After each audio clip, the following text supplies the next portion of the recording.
আমার বাবাজিরা রে, আমার নবী কিন্তু মায়ের প্রতি দুর্বল ছিল। কথা বলেন ঠিক কিনা? আরে যুবক, ফেসবুক দেখা বাদ দাও, তুমি দেশের খবর নিবা, তোমার বাধা দেই না। তুমি রাষ্ট্রের খবর নিবা, তোমার বাধা দেই না।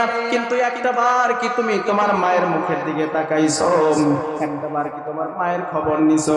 ওই যে মা জননীকে কবরের মধ্যে রাইখা আসছি, এখন পর্যন্ত আমরা মায়ের খবর নিলাম না। মা ডাক দিয়ে বলতেছে, আমার ভাইরা রে, কার জানি মা কবর থেকে ডাক দিয়ে বলতেছে, ও বাবা, আমার কবরের খবর ভালো না, আমার কবরে জাহান্নামের আগুন জ্বলে আছে। এ বন্ধু, মা দেখেন কিভাবে কাঁদতেছে। বন্ধু মুসলমানরা আমার, একটু দিলটাকে নরম করেন। মা ডাক দিয়ে বলতেছে, ও বাবা, তোমাকে আমি দুনিয়াতে রেখে এসেছি, আমি মনে করেছিলাম তুমি আমার জন্য একটু দোয়া করবে, আমি মনে করেছিলাম তুমি আমার জন্য একটু দোয়া করবে, কিন্তু তুমি তো দোয়া করো না। আমার কবরে জাহান্নামের আগুন ধরে আছে। ও বাবা, একটু খেয়াল করো, আমার জন্য একটু সওয়াব রেসানির ব্যবস্থা করো। এ বন্ধু, আমার নবী কিন্তু মায়ের প্রতি দুর্বল ছিল। কথা বলেন ঠিক কিনা? আমার নবী কিন্তু মায়ের প্রতি দুর্বল ছিল। আমার নবী কিন্তু মায়ের প্রতি দুর্বল ছিল। আমার নবী কেমন মায়ের প্রতি দুর্বল ছিল? আমার নবী একদিন কুরবানির পশু জবাই করতে যাবেন, এমন সময় একটা মহিলাকে দেখতে পাইলেন।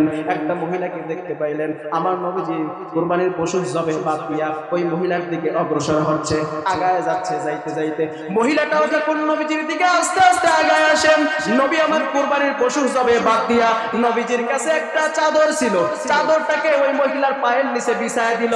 মহিলাটা আস্তে আস্তে যখন চাদরের কাছে যায়, সঙ্গেই ছিল একজন সাহাবী, নাম তার আবু বকর সিদ্দিক।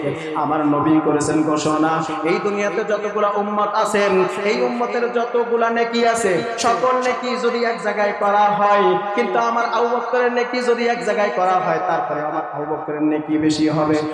এই আবু বকর ডাক দিয়ে বলতেছে, মা গো, ও মা, তুমি কোথায় থেকে এসেছো? আমি তোমাকে কোনোদিন দেখি নাই, আমি তোমাকে চিনি না। ও মা জননী, কেন যে আমার নবী আপনার পায়ের নিচে চাদর বিছায়া দিল? ও মা, দয়া করে আপনি এই চাদরের উপরে উঠবেন না, দরকার হলে চাদরের ডান পাশে আমি আমার বুক পেতে দিচ্ছি, বুকের উপরে পাড়া দিয়ে আপনি নবীর কাছে যাবেন। সকলে বলি সুবহানাল্লাহ। আমার ভাইরা রে, মহিলাটা যখন শুনল না, আস্তে আস্তে যখন চাদরের কাছে যায়, আস্তে আস্তে যখন চাদরের কাছে যায়, তার পাশেই ছিলেন আরেকজন সাহাবী, নাম তার ফারুক আযম, হযরত ওমর ফারুক রাদিয়াল্লাহু তাআলা আনহু। আমার নবী করেছেন ঘোষণা, আমি নবী নানা গুণে গুণান্বিত হইছি, আমি নবী নানা গুণে গুণান্বিত হইছি, কিন্তু শয়তানকে ভয় দেখানোর মতো গুণ আমার মধ্যে নাই। কিন্তু আমার ওমর ফারুকের মধ্যে আমার আল্লাহ এমন একটা গুণ তুলে দিয়েছেন, যেই রাস্তা দিয়ে ওমর ফারুক একবার হেঁটে যায়, ওই রাস্তা দিয়ে শয়তান কমপক্ষে 40 দিন যায় না। এই ওমর ফারুক এবার ডাক দিয়ে বলতেছে, ও মা জননী, আমি আপনাকে চিনি না মা গো, জীবনে কোনোদিন আমি আপনাকে দেখি নাই, কেন যে আমার নবী আপনাকে সম্মান করে পায়ের নিচে চাদর বিছায়া দিলাম। ও মা জননী, দয়া করে আপনি এই চাদরের উপরে উঠবেন না, দরকার হলে চাদরের বাম পাশে আমি আমার কলিজাটা পেতে দিচ্ছি, আমার কলিজার উপরে পাড়া দিয়ে আপনি নবীর কাছে যাবেন। কিন্তু মহিলাটা যখন শুনলো না, মহিলাটা যখন শুনলো না, আস্তে আস্তে যখন চাদরের কাছে যায়, আস্তে আস্তে যখন চাদরের কাছে যায়, চাদরের আরেক পাশে দাঁড়ায় ছিল হযরত আলী রাদিয়াল্লাহু তাআলা আনহু। হযরত আলীর স্ত্রী কিন্তু নবীর মেয়ে ফাতেমা। হযরত আলী কিন্তু জান্নাতের সার্টিফিকেট প্রাপ্ত 4 নম্বরে তার নাম লেখাইছেন। এমন আলী ডাক দিয়ে বলতেছে, ও মা জননী, আমি কিন্তু আপনাকে চিনি না, জীবনে কোনোদিন আমি আপনাকে দেখি নাই, আমি কোনোদিন আপনাকে দেখি নাই, কিন্তু আমার নবী কেন যে আপনার পায়ের নিচে চাদর বিছায়া দিল, আল্লাহু আকবার, কেন যে চাদর আপনার পায়ের নিচে বিছায়া দিল, এইটা আমার জানা নাই।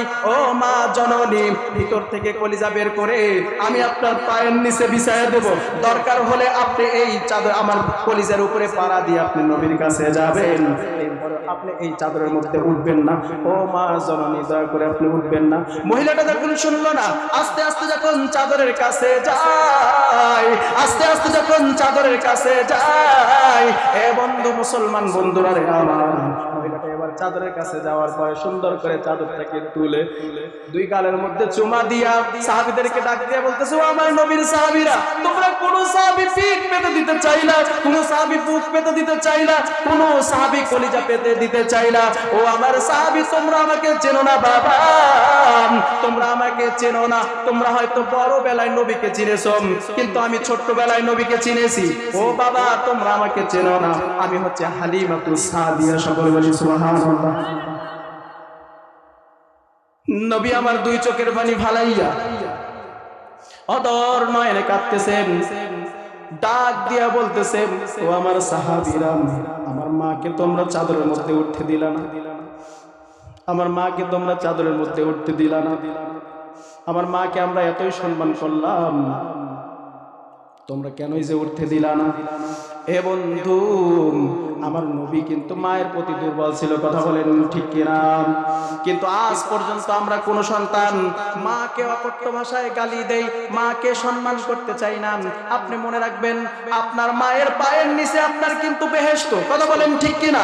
মার সাথে যে অসম্মান করবেন, মনে রাখবেন, মার সাথে যে অসম্মান করবেন, এই দুনিয়াটাও হারাইলেন এবং আপনি আখিরাতও হারাইলেন, বেঈমান হিসাবে আপনি কবরে যাবেন। এ বন্ধু,